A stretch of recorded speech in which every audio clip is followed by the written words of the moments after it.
सरकारी नोकरीच्या आयस दाखवून 10 लाख रुपयांची फटवणूक केल्याची धक्कादायक प्रकार फोंड्या तालुक्यात उक्ताडार आयला।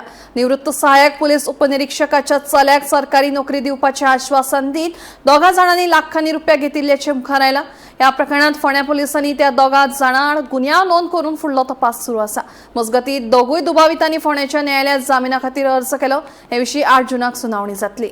खांडेपारचो रुपेश साखळकार आणि हळदोणचो टॉमी मिरिंडा हांच्या आड फोंड्या पुलीस स्टेशनात फटवणुकीचो गुन्यांव नोंद केला। कागाळी प्रमाण निवृत्त सहाय्यक पुलीस उपनिरीक्षकाच्या चल्याक सरकारी नोकरी मेळोवन दिवपाच्या हायस दुबावितांनी दाखयल्ले। नोकरी निश्चित मेळटली असो विश्वास दीत टप्प्याटप्प्यान संबंधिता कडल्यान वट्ट 10 लाख रुपया घेतिल्ल्याचो आरोप आसा। मात पैसे दिवन लेगीत नोकरी मेळोंक नाशिल्ल्यान आपली फटवणूक जाल्ल्याचे लक्षात आयले उपरांत संबंधितान पुलिसांत धाव घेतली। दोगांय दुबाविता आड कागाळ नोंद केली।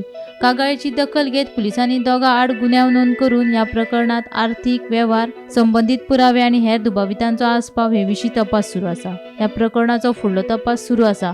मजगती ह्या दोगूय दुबावितांनी फोंड्याच्या न्यायालयात जामिना खातीर अर्ज केला। तांच्या जामीन अर्जाचेर 8 जूनाक सुनावणी जातली। आम्ही फोंडा पोलीस स्टेशनाचेर जे जाग्यार आज नवे एक जॉब स्कॅम प्रकरण उक्ताड येयलें। और जो एस आय आशिल्लो पुलीस डिपार्टमेंटान तो रिटायर जातकीर तेणी 10 लाख रुपया एक रुपेश साखळकर आनी टॉमी मिरांडा हेजे कडेन दिल्ले की आपली चेड्याक PSI पोस्टा खातीर तेणी 10 लाख दिले। खूब दीस जाले जॉबूच ना आनी पयशे मेळना म्हणून तेणी अखेर फोंडा पोलिसांची नांव घेतली आनी हांगा तक्रार दाखल केली।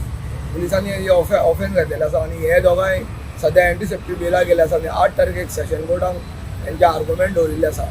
तो म्हणटा तुजे खातीर फोंडेच्यान एकनाथ खेडेकर